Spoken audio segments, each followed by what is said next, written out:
Revolving Door of Pop Culture. Take one. I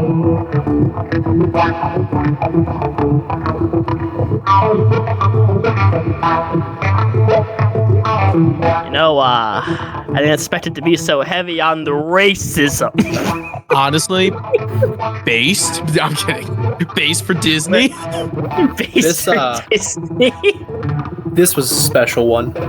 It was something. I can see why Moana's the one that Disney's more comfortable talking about with now. I understand it now. So do I. Yeah. There's a lot about this movie that aged. I'm not sure if it aged well or not. We'll figure it out. It says a lot about people that watch this movie. I think it really does. Milk, honestly. I don't know. We'll see what happens. But before we get into that, hello! Welcome back to the Revolving Door of Pop Culture. As you can see, we are down a member from our traditional 4 because Aaron got his wisdom teeth pulled, and he is in pain. He's here in person, but he just won't talk a lot. Yeah, he's running the board. Future Aaron, if you want to describe your pain for the audience right here, do so. Or if not, throw in a camel sound effect. All right. Anyway. Throw in the donkey sound effect. Yeah, throw in a donkey hee-haw sound effect in reverence. But anyway. But other than that, let's introduce ourselves very quickly. Hello, I'm Charlie. I am the social media manager of the podcast and our new gaming channel, Stick Drifters. I also edit those gameplay videos. I make the thumbnails. I write the descriptions. I am the guy who does most of the visuals and all of that kind of stuff. So whenever something looks pretty or ugly, it's usually me. Hey everybody, I am Brice. I am the resident music guy here. I made that super cool intro that you heard and the outro that you're going to hear because you're going to listen to the whole episode. He gave the pug face after he said that. That's funny. And then there's me. Hey everybody, I'm Shane Sygiel. I'm the resident guy here who's been working on a second thumbnail. Yeah, resident Guy Fieri. Oh my God, Alex, former child. That's what that energy gave off. Yeah, exactly. The man. No, not a myth, not a legend, Carl.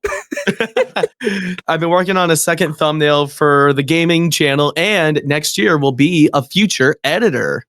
That's true. Audio editor, a gameplay editor, still me. Audio editor will be for me. Charlie will always have the right to refuse the gameplay editorial thingamabobber. Yeah, I have the right to cut them down from an hour and 18 minutes to 18 minutes. This is true. Yes. But anyway, now that we got introductions out of the way, you saw the title. We're talking about Zootopia, released 2016, released by Disney. We're talking about it mainly because, of course, it's getting a sequel this year. So, we want to tie into that, have some fun. Also because, to be frank, I haven't seen this movie in a really long time, at least since 2018. And it's one of those movies where, just due to the nature of it, I was curious on how well it aged. Because remember in 2016, really liking it and thinking like, wow, this, I think, is really poignant, really strong. And there's still elements of this movie that I think is really good. But there's some elements that I am curious about nowadays. So, without further ado, before we jump into the thick of it, Shane, you have a wonderful cold open that you have prepared for us. Yes, I do. So this all started like a few years ago, back in like 2021, I think, or something. Okay. The early 2020s. And basically it was there. So picture this.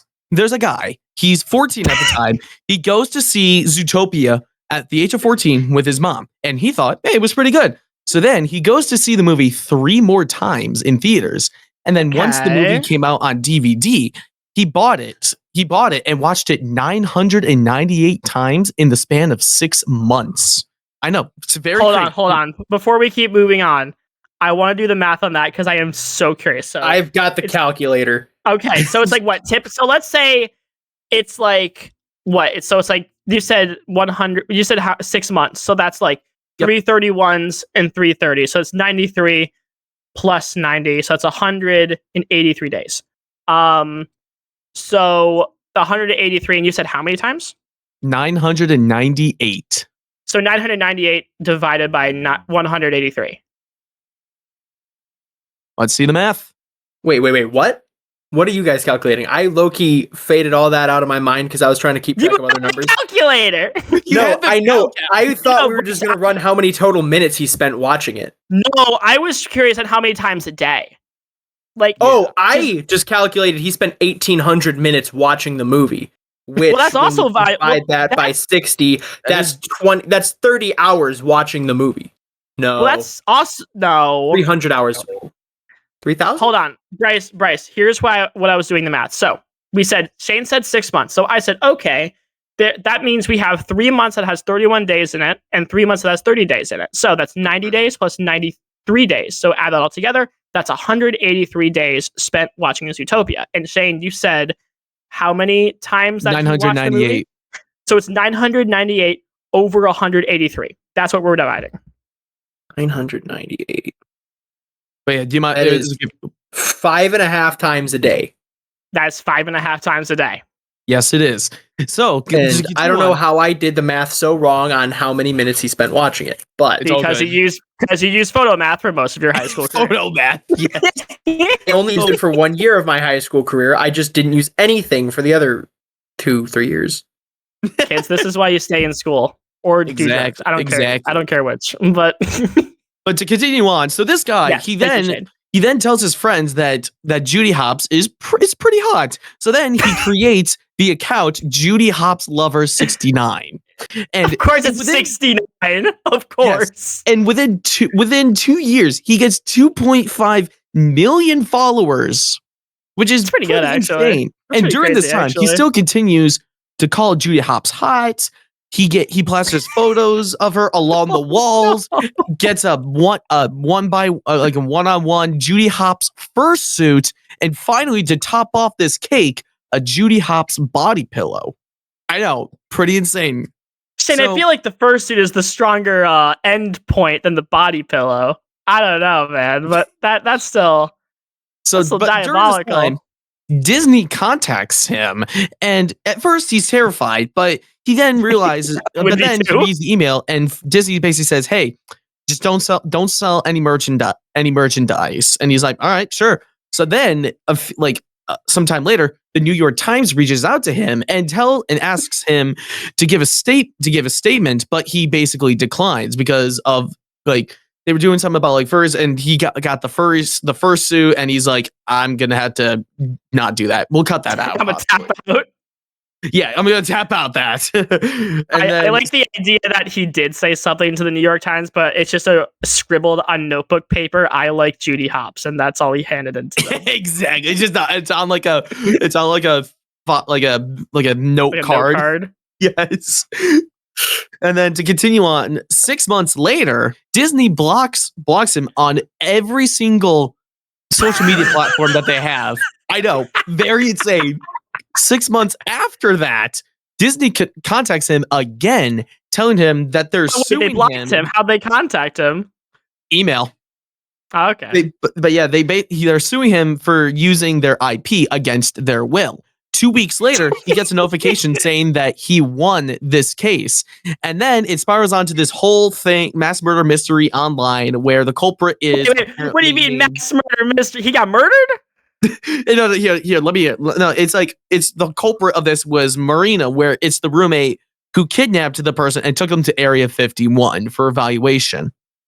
But at the end of the day, I think we're missing a few parts of this.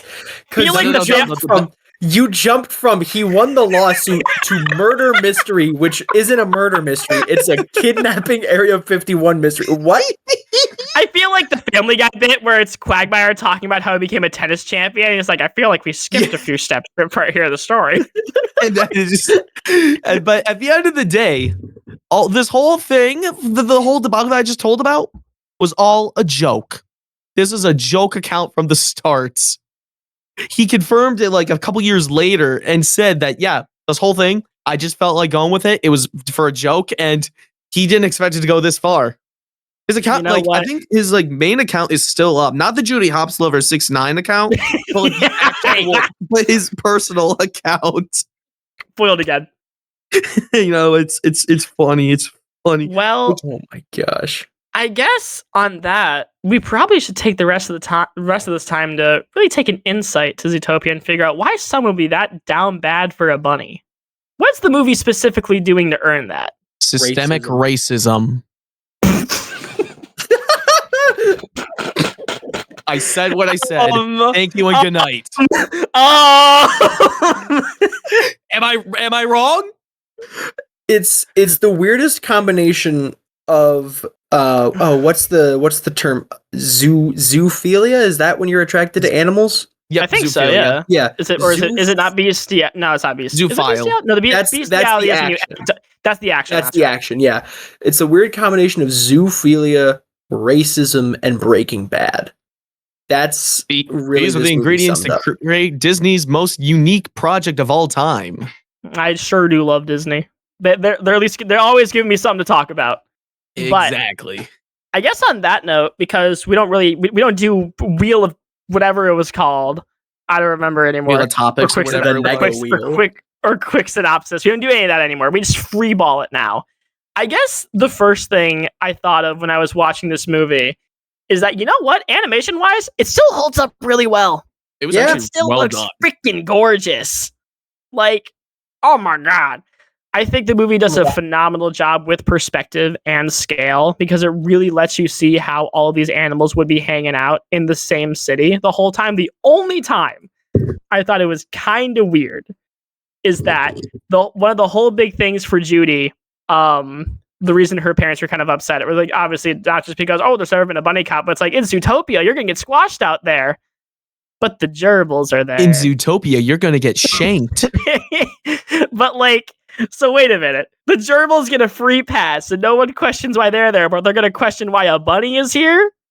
Yeah. Like, I got some questions, but to be fair to the movie, they only really questioned Judy specifically for being a cop, not being a bunny. So I guess it's like, I don't know. Some of that felt weird because it feels like we just kind of forgot that the gerbils were memeing around and like that's a whole thing, you know? Like we see other bunnies too. So it's like, what, are they getting dunked on too? It's like, what? But anyway, It's a whole weird thing. Zootopia, there's a lot that's going on, and all the specific buildings for specific animals, which are interesting, to say the least. I still think the movie is insanely well thought out in terms of definitely. like I agree. how the world would work here and how like the different boroughs, so like where each characters would live, and I think they use that for their set pieces extremely well. Mm-hmm. But definitely. I don't know. I do think like this is kind of the thesis of the movie in terms of why I think some people have problems with it, where it presents itself very well, but you ask a couple questions and then it's like, huh. So that's how it works. Yeah. I don't know. Like, I guess like, because to me, the gerbil thing was the first thing that popped in my brain. But then there's a couple other things too, where I'm going like, okay, so people don't like foxes in this universe. They're not a fan. You're dead. And so I guess my question is more like, okay, so in this world, obviously this movie is supposed to be a massive allegory for systemic racism and how a lot of that works. I know normally we don't talk about that kind of stuff on the podcast, but it's kind of impossible not to talk about it when talking about this movie. So we're making it exception. If we're talking it in a Disney context, then it might be okay. Right, because everyone knows that Walt was very fair and caring to every single one of members of, of different minorities. Just don't talk about no matter race, gender, or background. Anyway. Yeah, Walt was always giving fair pay to his family. Ain't that right, Walt? Ain't that right? Everyone Walt, knows. my boy. What do you think, Walt? Hello. I'm Walt Disney. Why are women working for me? I am the danger. Why am I an animatronic? Is this a new hero, Walt Man? Is this Walt Man? No, I'm just saying, like, we didn't specify Walt Disney, Walter White. We're talking, it's true. There's that Breaking Bad scene in the movie, you know? That was kind of hype. I enjoyed that. I'm not gonna lie, I did like it. It's just weird. The whole movie to me is just kind of weird. Really? Do you want to elaborate on that? Like, I mean, I get what you're saying. Like, I do kind of like the different boroughs and stuff, but like so much of it, I don't know. I'm struggling with words just all day today. You got it.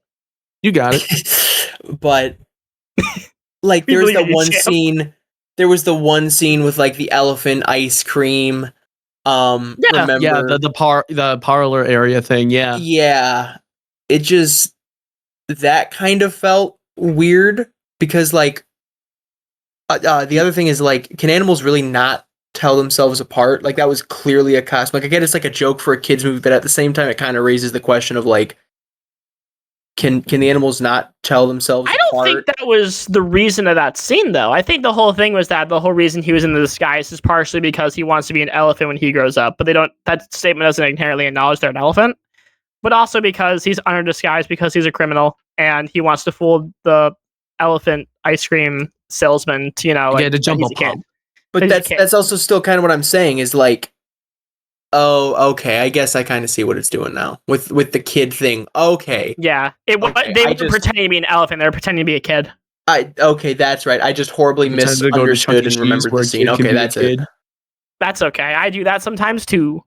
I do think that, to your point, though, that scene is a little weird because I remember going into it. I remember it to like the end result of like, oh, they get the ice cream, the ice pop or whatever. But I remember the way it happened kind of felt like it implied that Nick had done this stunt before in terms of forgetting his wallet to pay for it. So now I'm wondering, like, hey, maybe he should have been in the disguise? You know? Like, it's weird because the Yeah. way that it played out was like, the person knew, the elephant man knew it was Nick or whatever and said, like, listen, man, you can't come here. We or reserve whatever, the but right to refuse service.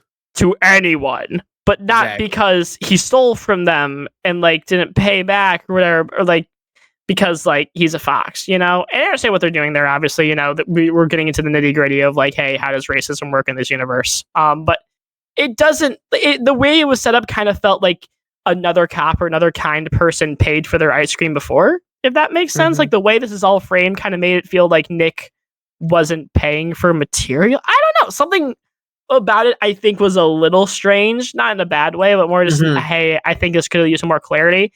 And I think that is a statement that we probably felt throughout watching this one, where my specific grievances with this movie more come from its villain and how they were just really bad. Oh, no, the villain Yeah. was bad. That was like, Poorly written. so guys, spoilers for an, oh my god, it's a 9-year-old movie. It's almost 10 years old. Jesus Christ, I'm old. Oh, my back hurts. Hold on. I'm gonna go stretch my Spoilers back for real a quick. 9-year-old animated children's movie from Disney. My But back. thank you, Shane. But the real villain of the movie is Mayor Bellwether. Smell And wet. listen, I'm not saying you can't do it. I am saying Don't there do was it again. there was not enough hints that she was the villain. You know? Yeah. Even watching this movie knowing that's the twist that's coming, it's very shocking how the only things indicating she might be evil is the fact she's overworked. And then we Mhm. jump to, we're going to kill all predators. Yeah. It's like, I'm not saying it can't be done, but I am saying it's like, it can, it not in this way, you know? And partially because from what I've researched about this movie, and specifically the book Creativity Inc., written by Ed Catmull, one of the heads at Pixar. This was post Pixar being bought by Disney, so a lot of the Pixar guys were working with the Disney guys. This was a movie that went through a little bit of development hell in terms of how do we get this script to work? And I remember specifically they were giving some anecdotes, not about this movie, but about Frozen, and how they basically locked every Disney and Pixar writer in a room, in a hotel conference room for days to essentially figure out how Frozen was going to work. And if I remember specifically, they did something like this with Zootopia, where it's for whatever reason, it just wasn't clicking because, again, I think the cut content of this movie is also pretty famous, where there's the famous bit where Nick was going to get the muzzle and he's at the hospital. Like, you can look up that deleted scene online if I remember correctly. Like, there's a lot of really famous cut bits from this one. And I think Bellwether suffers it the most because it kind of felt like if I am going to pull another kind of mystery movie of its era in comparison, I think where it fails is that it plays Bellwether a little bit too straight in a sense where we don't really get to watch the progression of that fully throughout, where unlike a movie like Knives Out, for example, which is what I was thinking of when I watched this, where Chris Evans' character it's kind like obviously it's like you're still second guessing who's the murderer in that movie, but it still leaves a lot of questions where it's like it could be Chris Evans. Like you see the seeds after watching it again, you're going, okay, this makes sense. Where even after watching Zootopia again, I'm going, right, Bellwether's the villain. Yeah. And she only gets like a couple minutes to be evil. Yeah. And she gets punked immediately after. Oh yeah. Yeah, I forgot. Lamb chops. But anyway, I don't know. Like it's a really weird decision. I think if they want to kind of hint more towards, like you said, she's too like just straight and narrow throughout the movie. Like sure, the overwork and the stress or whatever, like that can lead you to do some crazy things, but at the same time, And think heinous things too. at least just like paint it like if she cuts some corners, right? And like throughout the movie, whenever you see her, if she kind of cuts a bit more of a corner, if she bends a bit more of the rules, right? Like Sure. if she's talking about doing paperwork or something or whatever, I'm just blanking on everything today. I'm sorry. It's okay. And also, But part to, like with that, because like Lionheart was also giving her a lot of work too. So Well, yeah. J.K. Simmons, very demanding man. yes, exactly. but that's what I'm saying of like where he doesn't have that. He needs that tempo. The whole time I'm watching J.K. Simmons Lion, I'm sitting there going like, when's he gonna yell "Think Bellwether, think"? I was thinking that he would say, "Were you rushing or were you dragging, Bellwether?" What's another 17 years? I can have another lamb. I can always start again. Have another lamb. He starts beating the shit out of it. Honestly, waiting for Lionheart to be Omni Lion. get me more photos of Judy Hopps. No, he's why do you want him? Whoa, Brice, Brice. Is there something I wrong right now? I don't want them. Do you need to admit something, Brice? It's a free. I don't want them. I'm more wondering why does? Lionheart wants them. What's going on in there? Lion and Bunny? I'm asking a lot of questions here. Is that actually his name? Is it Lionheart? Yeah, it is Lionheart. Is it? I thought so. Because listen, I'll keep it a buck. I've seen this movie a couple of times. I don't remember a lot of the characters' names. Yep, Like Mayor I just remember Lionheart. I remember Flash, Nick, and Judy. Why is that is a crazy sentence. Flash, Nick, and Judy.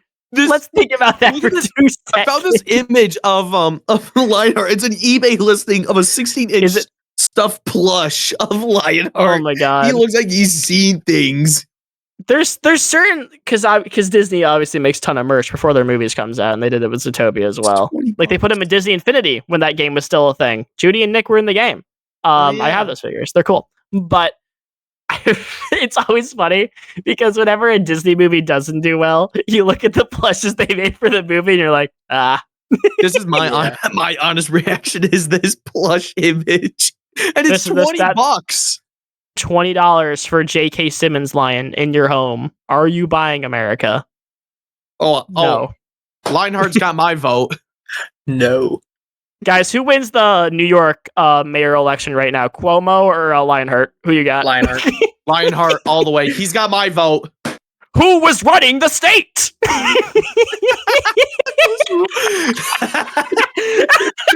Oh, that's beautiful. We're gonna go. Start making me those big old AI edits, guys. Stop using them for fantasy football. Start using them for Lionheart. Chris Cuomo versus Lionheart.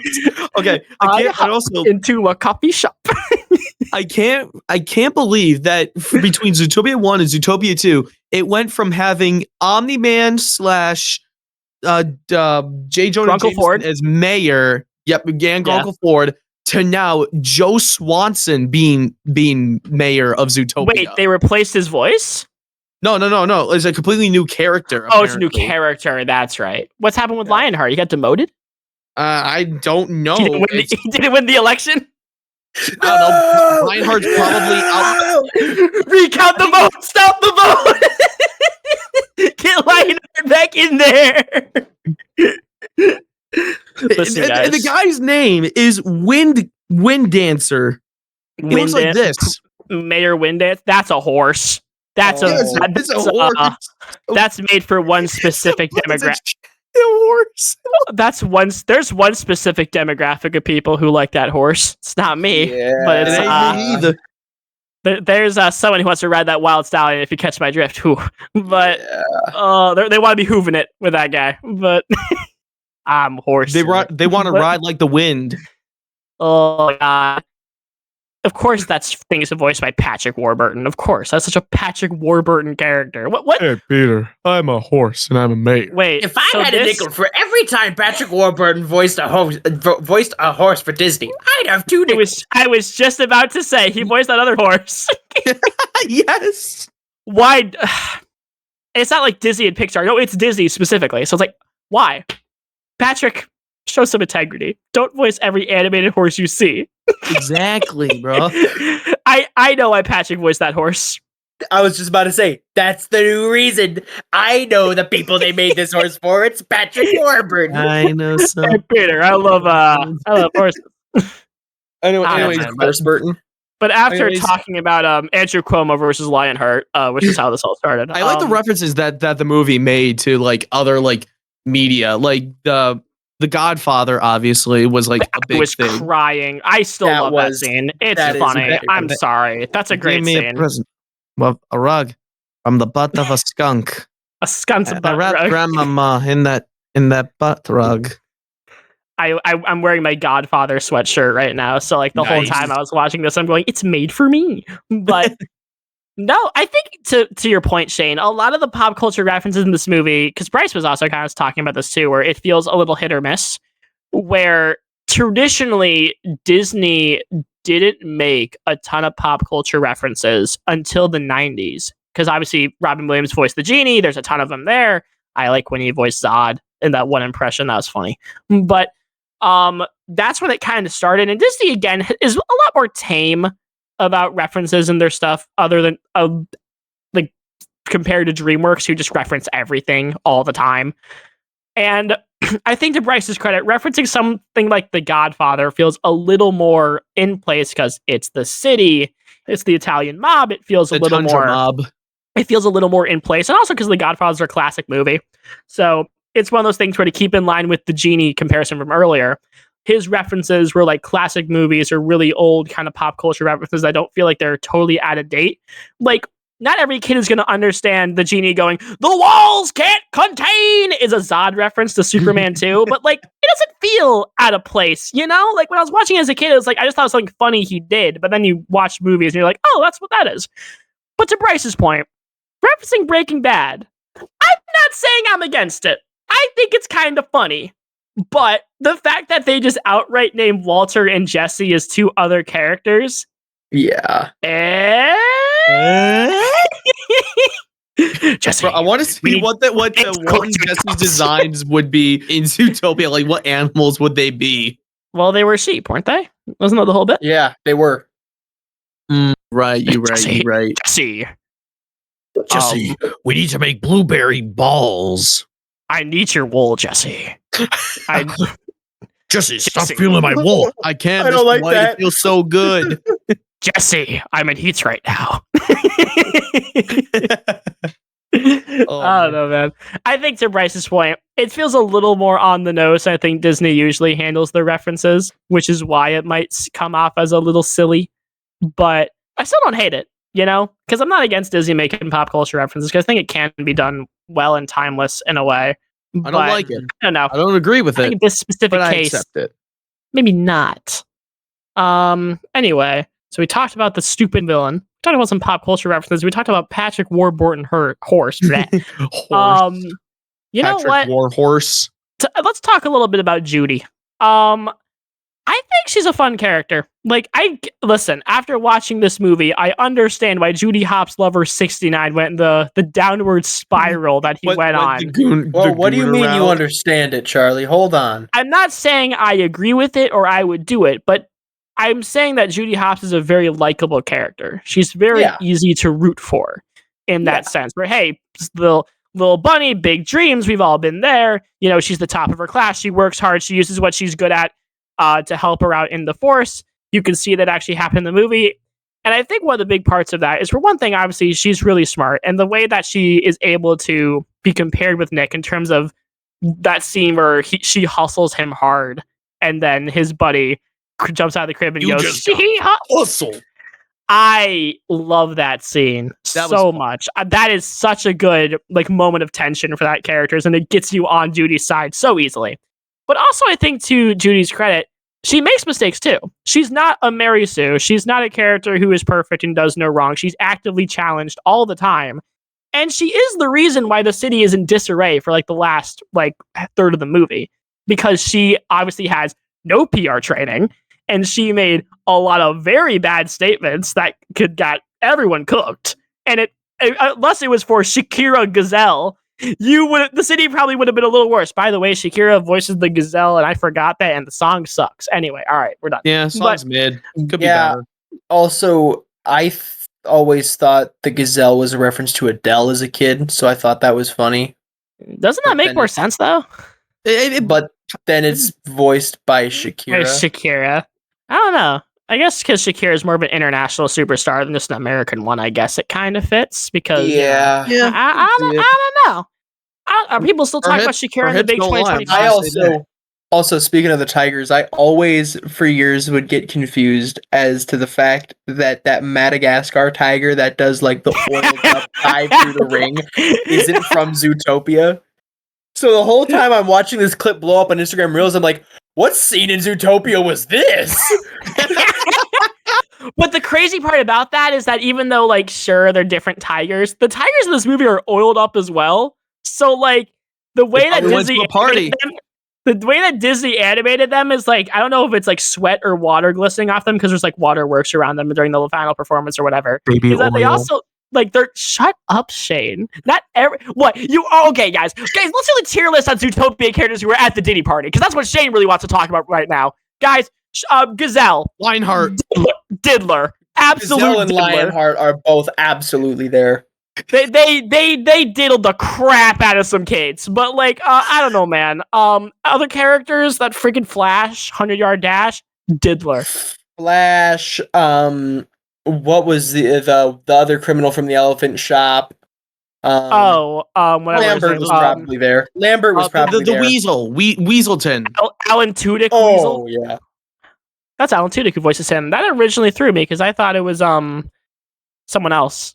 The guy, I don't remember his name. Like I don't remember his name. Why it's not always Guy Fieri, Shane? Why do you want it to be Guy Fieri so bad? I don't know. I don't know, man. Perfect. That weasel was built like Cuomo, but anyway, the point is that. But anyway, the point is that if off of this ridiculous side tangent, Brice, to your point, a lot of the tigers in this movie are very oiled up. I don't know if it's the lighting. I don't know if Disney made a decision that day in the boardroom, but I don't know if that was Iger's decree. Were off, probably. It's like forget the Industrial Revolution and its consequences. Locking Zootopia screenwriters in a room and its consequences. I feel like that just breaks the Geneva Convention. It's weird, right? Where I guess because we've been dancing around it for a bit, I guess in terms of how this movie handles its message, I think there's parts of it that really work and really don't. Like, obviously, once you start asking about the allegory in terms of it being a perfect one-to-one allegory, it kind of falls apart where would realistically, if mammals, and predator and prey were to live together fully, would they sell fox repellent? And I'm sure there's a real world example out there somewhere that I might be a little ignorant on, but it feels like, it's one of those things where, what, Shane, I'm trying to have a point here, and you're saying about two worlds, one family. God, no Tarzan episode anymore. No Tarzan episode anymore. No more. We're not doing one anymore. I don't want to give Shane the keys to Tarzan anymore. I don't want to know he's gonna do those monkeys, bro. I'm done. I'm done. I can't have anything in Detroit. I really can't because Shane's over here going two worlds, one family. Charlie, you can't start talking about monkeys and then start talking about Detroit. Yeah. Not the best tangent to go off, Charlie. I don't want to hear any of this. I didn't mean what I said. Shane did. There's a difference. Shane was fully aware of what he was doing. Shane was at the Diddy parties. He was. Look at him. He diddled kids.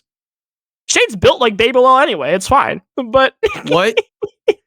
Anyway, the point to my comparison is that I think as a one-to-one allegory, it kind of falls apart just a little bit. But again, I feel the same way about this allegory as I do about the X-Men. And here's what I mean about that. So, for anyone who doesn't know how the X-Men work, the X-Men, they're mutants. They are the next step in human evolution. They are a separate species. They are not Homo sapiens. They are Homo superiors. This is a very important distinction. It obviously shifts from time to time. Sometimes, depending on what comic you're reading, they have their own island or culture. And sometimes there's like none of them. But generally, the Marvel Universe is very scared of mutants. Where the allegory somewhat falls apart is that, hey now, if they're scared of mutants and there's no strong visual distinction between them and other superheroes, then why aren't they scared of all superheroes? Why does the Fantastic Four and Spider-Man and the Avengers get the free pass, but the mutants are hated? And the comparison that I think satisfies the question the most is that the Fantastic Four got ahead of the media and became famous after, like, immediately after they got powers and said, hey, here's who we are, here's our background, here's it all. And the Fantastic Four became like mini celebrities like the next day. Spider-Man is still kind of hated and feared because a white man with a mustache keeps giving him business. Tony Stark's a billionaire. Captain America is a living legend. Thor's a god. Hulk, well, he's a monster, so people still hate him. You know? Like, there's levels of nuance to both, I would argue. And where I think the X-Men ultimately succeed as an allegory is for their more visual characters. For example, Nightcrawler is probably their best example. And one of the best X-Men stories, God Loves, Man Kills. Reverend Stryker points at Nightcrawler and asks, you dare call this thing a human? So I do think there's parts of the allegory that fall a little bit, but they still feel like they're supported by some levels of nuance within the world. Where I think Zootopia doesn't have this is also partially because, to be fair, Marvel has decades of comics I'm pulling from. Zootopia is just one movie. So obviously it's like, what are you going to do? But I think the other part where it doesn't work, at least for me, is that, at least at a full allegory level, because I still think a lot of what they're saying does actually kind of work. I think there's actually a lot of really sweet moments there, where there's that moment where Judy's parents are obviously very not healthy in terms of the way that they view foxes. And then later on as the movie, they start working with Gideon Grey with the pies. Like, there's moments of growth there. But I think there's levels of nuance in terms of, hey man, you got a valedictorian cop who just joined your force and you're making her a meter maid? Like, I get, like, you probably don't care, but I don't know, something about that. And again, like, you obviously need to give the character a struggle or a hurdle, but how does that, like, but because the reason there's the whole diversity inclusion program in there, does that hurt your job? I don't know. I'm sure there's a level of more interactions with a lot of the characters, like with the bunnies and the foxes too, for an example, because obviously, like, Judy's parents working with Gideon Grey and all that stuff, it'd be interesting to see how they like were together and stuff like that, you know? Sure. And I do think there's probably a level of ignorance that I'm having this conversation, because I'm sure there's so many real world examples where someone was the top of their class and they got demoted to meter maid or the equivalent. I'm sure there is something I'm missing there. So I'm not going to say that with this with absolute authority. I want to make that very abundantly clear. But I think it's like, because again, you obviously need that narrative beat to have Judy overcome something, overstep. Like, I understand why it's there. I actually do think it works very well. But I don't know. There's something about, I guess, the way I think Judy is set up, not as a character, because I still see she's a very likable character, but just the way that bunnies interact with this world, because we're constantly told that bunnies don't belong in Zootopia. They move back home. They're not going to be a good cop, this and that. But we see bunnies all the time, you know, like in the city, living normal lives. They're doing fine. So I guess if Judy was the only bunny, I think I would be a little more okay with it. But I don't know. Something about, I think, the way the movie is presenting it feels a little loose, I guess, if that makes sense. Because I still think, for the most part, there's a lot of really strong lines in here. I always think of that one where Judy and Nick are having their argument after the PR moment she had. Because I will say this, the one moment I do think Bellwether had a very nice, subtle villain moment is when Judy asked, did I do well? And Bellwether said, oh, you did fine. That's the one time I'll give her credit. That was actually a really good foreshadowing there, but that's the only time I think it was there. She could have done better with the news conference. And then Nick asked her, oh, so there's a them now. That is such a good line. And that's what I think this movie, sometimes at its peak in terms of its allegory, does insanely well. It has some really good lines like that. And then has some moments where I just don't think it works in terms of its predator and prey allegory. How is it all playing out? 90% prey, 10% predator. but we really only see predators in the we see predominantly predators in the movie. Yeah. Mhm. You know, We see a lot more of them than prey. it doesn't feel like 10%. It feels like 50-50. 25, maybe 30%, or if maybe anything. higher. Like most of the forest is predators. Most of the normal people we see on the street are predators. You know, like Now, there's I an think argument that like people will say about like a lot of the prey of like smaller animals, like rodents, mice, sure. all those ones, and like even some of like the bigger animals some big animals are still classified as prey. Sure. I think.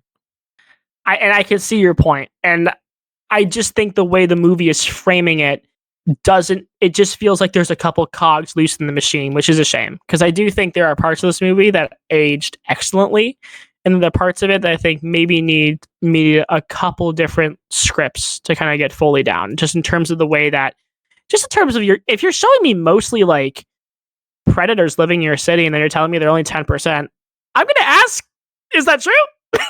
Where are they at? Where are they located? I don't know. It's some. And also, well, I also have a feeling that they didn't have like other rooms to check out some of the other places too, because we only saw like the desert area, the regular Zootopia, The tundra.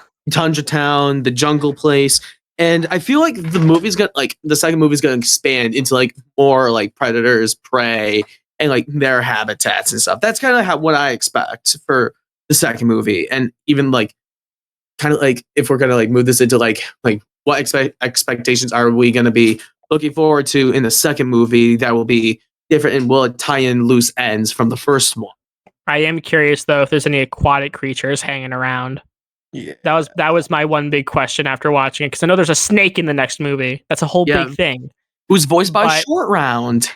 Oh yeah, it's Kihei Kwan. But Yeah, good guy. Good guy. here's is Twitter still called Twitter? Is that my question? Because birds. Is that a What will the Still difference the like animal-based social media platforms be called? guys? What's lion Twitter looking like right now? Litter. react- The lion does not tweet. The The lion does not. You think that's what Lionheart said during his campaign, and that's how he won? The lion does not tweet. that was the tweet. that was the rallying cry. I'm bro. Lionheart, and I approve this message. I don't know, man. Bunny Twitter's got to be going crazy right now. Bunny tweet. Turns out I mean, what's been going on with Judy. rodent Twitter's all going crazy. Well, that's just Hey, regular that's a Twitter. mean word. How dare you say rodent? Hey, how dare you say Twitter? How dare I say Twitter? you know. That's a I wonder slur what's around these going on parts. in the ice mob right now. What's going on there? Ice bear. I think mob. I still like Ice Bear from We Bear Bears. Ice I Bear. was about to say from the hit Cartoon Network show that for whatever reason got 8 mobile games. It's somehow just crazy. That was- guys, would We Bear Bears survive in Zootopia? Yes, Would they be vibing? Yeah, Ice Bear would be fine, bro. My goat forever. bro. Ice My bear is goat the real forever. one. Ice Bear's joining the mob. Oh, Roasting out you the- definitely know. Ice Bear is He's like gonna be the like the freaking right hand Don, bro. man. I was about to say Ice Bear is like the Don, bro. The Don Ice Bear. Panda would definitely be like a Zootopia influencer, like a social media. Nah, man, influencer. he's on the streets. Yeah, I was about to say I'm not And letting then- Panda near anyone. Big Dog Panda's going homeless, bro. Big dog Panda. Panda. Get out of here, bro. I'm just imagining Ice Bear as the new Don, and I'm sitting here thinking like, you disrespected Ice Bear and Ice Bear's daughter's wedding. Yeah. You did not invite Ice Bear to the wedding. Therefore, Ice Bear says, "Into the ice." Ice Bear them. Ice them. Ice Bear them. My That's God, bro. crazy. And then he eats a calzone in honor. Now, Mhm. But- one thing that we failed to mention real quick was the whole like investigation with like the missing animals and stuff. With the It's true. We Um, actually forgot to talk about the plot. yes, we did, because the main plot of this, 14 missing animals, all of them going savage. Yep. We find that out later. They're all at this one location. Yep. Lionheart gets arrested somehow in some way. There's no cure at the moment, but then once Bellwether gets shanked and put in cuffs, they find the cure for the Night Howlers when Judy Hopps reveals that stuff. Yeah, I mean, I remember specifically the part of the movie that bugged me was that it feels like Judy immediately figured out what was wrong after she went home. You know, like we only had one scene of her kind of feeling sad, and then she was like, "Wait a minute! This one specific family anecdote that I didn't know the whole time is the cause of this whole conspiracy." Which, like, listen, I'm not saying it's a bad beat. I'm not saying that can't be the reason, but I am saying it feels like it should have come up earlier. You know, like that was one of the few parts of the movie that felt a little lazy, in my opinion, in terms of getting the plot moving along, other than the cell phone ringing at the hospital site. That did feel a little lazy, in my opinion. But it felt lazy to me mainly because it's like, you know, the dad makes a big point of, you know, he really scratched you up quite bad. Half your arm is missing, or some kind of line like that. And it's like, are you seriously saying that was never mentioned ever until that moment? Because she makes it a whole big point of like, well, bunnies and prey can't go savage, but like, bro, like, you had this whole family anecdote sitting there the whole time. Did they just never say anything? How dare Like, you? I don't know, something about that. Like, after I watched it, going like, I'm not saying that can't be the answer, but I am Maybe the saying father it's like, was in on the whole thing the whole time, and probably Alfred was just so upset that his daughter found out what the main problem is. So he's like, okay, we got to burn the evidence, burn the fields. He was the true mastermind. He was the one that was setting up whether to fail. Zootopia 2 is about to just be the freaking Hops family is the real crime family. Like, that's why they did crime family's about to go crazy. The Hops mob. That's why they didn't want her becoming a cop. They would find out their true intentions. Yeah. Oh my gosh. I see what the farm was just the cover. Wait a minute. This is why they're happy she's a meter maid. She can't investigate their true crimes. Exactly. This theory has a lot of credence now. Bro. See the vision? Watch like in the second movie, there's like a post-credit scene where it's like the Judy Hopps' dad meets with Don, and it's like, okay, with Don. Yeah, what's gonna happen next? Are we still gonna have this deal? Are we gonna bring back are we gonna use the Night Howlers, create this like big bomb thing and like make all the animals go ravage? Zootopia. We're nuking Zootopia with the Night Howlers. Shane, I don't think we can do that in 2025. I think that's a little taboo to say we're gonna bomb a city. It's a city Disney full of animals. It's okay. It's a city within Disney. As long as we take out the horse. Exactly. You take out the horse. Specifically for the horse. Watch the horse just starts going crazy. Breaking news. I like Zootopia, local mayor wind dancer goes on a tangent, injuring many predators. I like the idea that the new post-credit scene is Judy's dad meeting with the Don Possum or whatever that character's name was, Mr. Big. Yeah. And Mr. Big. And they reveal that he iced the mom. Why'd you ice her? You loved her. She knew too much. Judy's next. Zootopia 3. She knew too much, and you see, I didn't want to do that. The icing. No, you see, Don guy. Do we have a good deal? Guy. It's probably like the dad just like forgets the actual name. Just calls him Don guy. I like how the dad called her Jude the Dude. I got a lot of questions where that nickname came from. Hey, Jude the Dude. Is he just lazy? Does he not want to come up with a new nickname? Like, hey, Jude the Dude, whatever. It's fine. I mean, to be fair, sometimes you just want things to rhyme. Like, I've got a friend named Russell. I call him Russell the Muscle.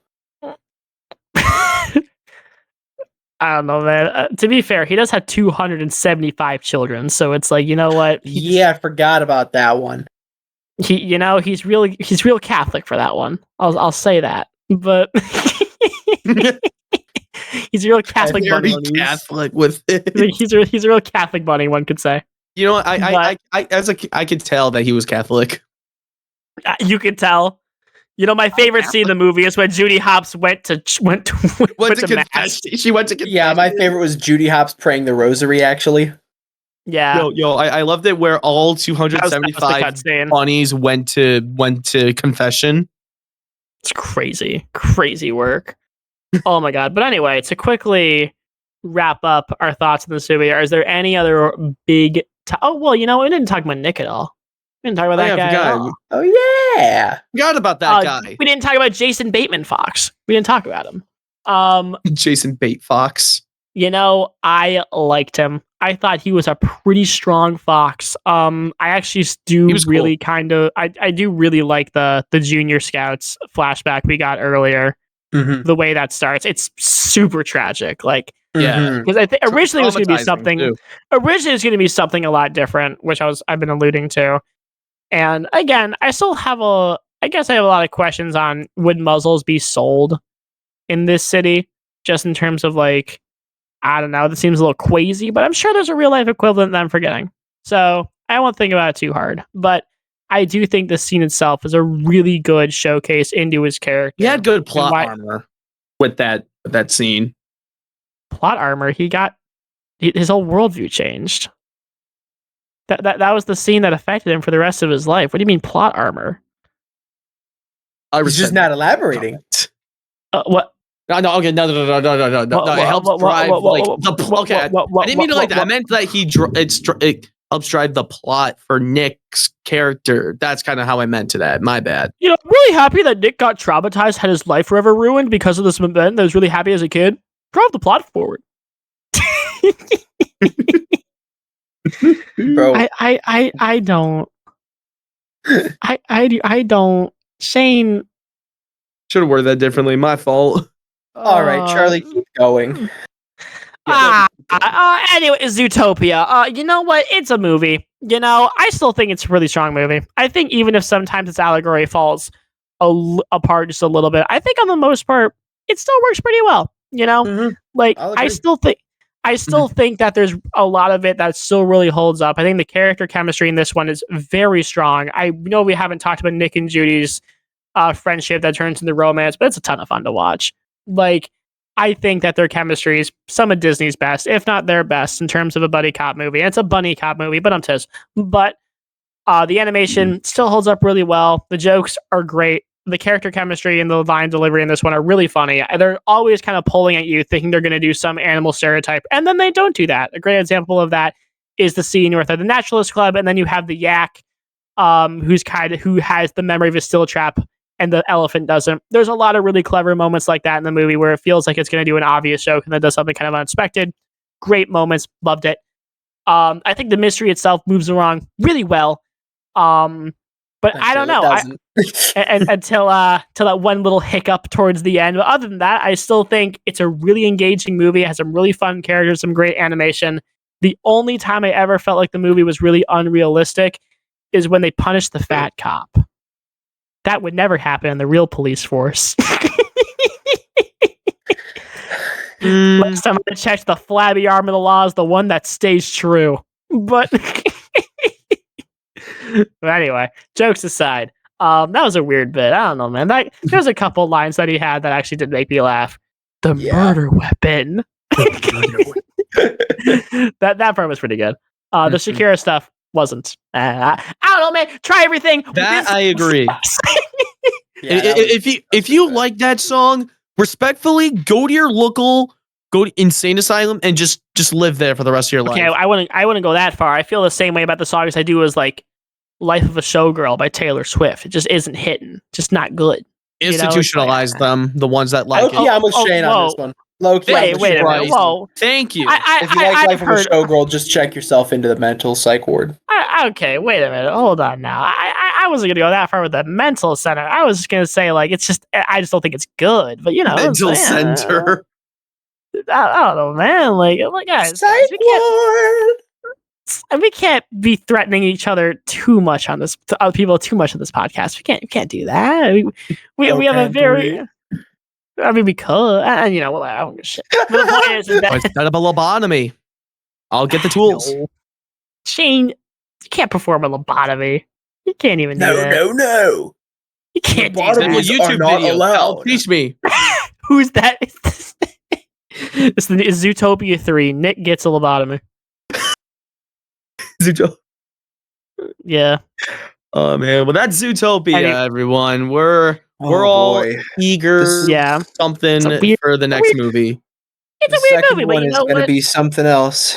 Yeah. I can't wait to watch Kihei Kwan Snake figure it out. But anyway, Can't wait for the snake to figure out how to solve Zootopia racism. yeah. Well, there's no reptiles, you know? That's a big point of contention. Were they Which- extinct?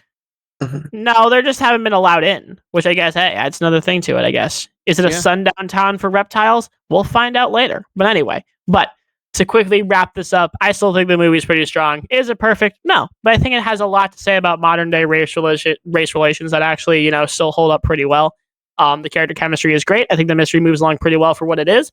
And its score is actually not very good. Sorry, Michael Giacchino. I love you. But this one was just kind of okay. I agree. I didn't like the score. Yeah, I don't remember it. That's the sucky part. Because Michael Giacchino, usually his scores are incredible. He's my favorite composer today. And then I saw he did this and I was like, oh. But anyway. But other than that, thank you guys so much for listening. It is an absolute pleasure to talk about Judy Hopps not being in a certain comic that we can't talk about. But it's been an absolute pleasure being able to yap for a bit for here. What's coming up next week? I'll keep it a buck. I don't know. I know it's probably not another movie review. Probably something a little more out there like we did with the Mandela Effect episode a couple of weeks ago. So keep an eye out for that.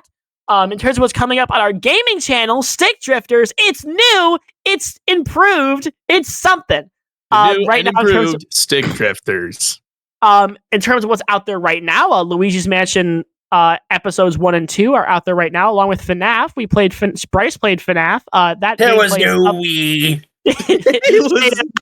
Shane deterred him from playing FNAF with how incorrect his opinions were. Yeah, I love that crash out that Brice had in that. I was critiquing every movement of that Pretty gameplay. funny. So in case you're curious about what's going on there, the links should be in the description below. We have a couple more videos coming out in the next couple of weeks. We have a certain Disney trivia game episode that should be coming out. Maybe it's already out when this episode drops. We'll see. And then Luigi's Mansion, we'll wrap that up. And then we have an episode of us playing a certain famous board game that's going to get edited very soon. So we have a lot of fun stuff coming to that channel. It's already growing. It's like around 20 or 30 subs maybe when this episode goes up.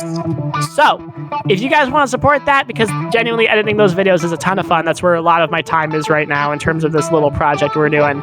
Go check that out. I've been Charlie Robison. Follow us on the socials. Aaron has an end card, and I'll see you later. I have been Brice Guskovict. Movie was all right, but I enjoyed being here. Love seeing you guys. Love talking to you guys. I'm not hops in it. So, one fan was. Hopping it. I will see you guys later. I've been Shane Sygiel. Thanks again for listening, and we'll see you all again next week. Take care now, and hop on. Thanks for listening to the Revolving Door of Pop Culture. Find us on Spotify, Apple Podcast, or wherever you get your podcasts. Don't forget to share us around, and thanks for entering the Revolving Door.